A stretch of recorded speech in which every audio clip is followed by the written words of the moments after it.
ব্যাৰিস্টাৰ আসাদুদ্দিন ওয়াইসি অসমত আহিলে মই এজন ব্যাৰিস্টাৰ ট্ৰেইনিং পিপল হিচাপে তেখেতক অসমত ওয়েলকাম জনাইছো।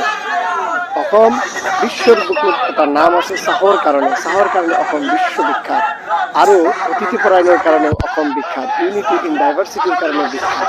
সেয়েহে অসমীয়া মানুহে অসমৰ বাসিন্দাসকলে জানে অতিথি পৰায়ণ কেনেকৈ কৰিব লাগে, কেনেকৈ ৰেচপেক্ট কৰিব লাগে। সেয়েহে মই এজন ব্যাৰিষ্টাৰ ট্ৰেইনিং পিপল হিচাপে অসমৰ বাসিন্দা হিচাপে ভাৰতৰ নাগৰিক হিচাপে ব্যাৰিষ্টাৰ আসাদুদ্দিন ওয়াইসি সাহাবক মই অসমত ওয়েলকাম জনাইছো।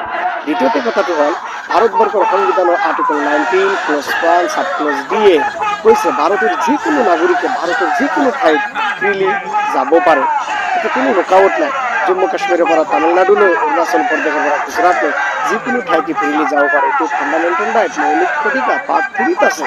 সেয়েহে সকলো ব্যক্তিয়ে সকলো ঠাইতে যাব পাৰে। তৃতীয়তে কথাটো হ'ল ভাৰতবৰ্ষত প্ৰাইম মিনিষ্টাৰ নৰেন্দ্ৰ মোদী সাহেবে যদি বিভাগত আহিব পাৰে, ভাৰতবৰ্ষৰ হোম মিনিষ্টাৰে যদি গুৱাহাটী আহিব পাৰে, উত্তৰ প্ৰদেশ চিফ মিনিষ্টাৰ যদি যোগী আদিত্যনাথ ধেমাজিত আহিব পাৰে, leader of opposition Rahul Gandhi সাহেবে যদি আহিব পাৰে, MP প্ৰিয়ংকা গান্ধী সাহেবা যদি আহিব পাৰে অসমত, তেনেহ'লে ব্যাৰিষ্টাৰ আসাদুদ্দিন ওৱাইচি সাহেব আহিব পাৰে, সকলো ব্যক্তিয়ে আহিব পাৰে।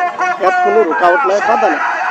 তৃতীয়তে কথাটো হ'ল অসমৰ সাংসদ আপোনাৰ ধুবুৰী লোকসভাৰ সাংসদ যদি বিহাৰত যাব পাৰে, বিহাৰত যাই যদি ক'ব পাৰে हमारा नाम XYZ है, हमारे को 10 लाख वोट को जिताया, मेरा नदी खराब है, তেখেতে যদি বিহাৰত যাব পাৰে, অসমৰ মুখ্যমন্ত্ৰী যদি ঝাৰখণ্ডত যাব পাৰে, দিল্লীত যাব পাৰে, তেন্তে নিৰ্বাচনৰ সময়ত তেতিয়া তাত ভাৰতৰ সংবিধান অধিকাৰ দিছে, যাব পাৰে, কোনো ৰুকাৱট নাই, বাধা নাই। সেয়েহে ব্যাৰিষ্টাৰ আসাদুদ্দিন ওৱাইচি সাহেব অসমত আহিছে, মই মোৰ ফালৰ পৰা মই ব্যক্তিগত হিচাপে তেখেতক অসমত ওয়েলকাম জনাইছো। অসম অতিথিপরায়ণ और অসম यूनिटी इन डाइवर्सिटी की पहचान है पूरी दुनिया में, इसीलिए मैं उनको आसाम की सरजमीन में वेलकम करता हूँ।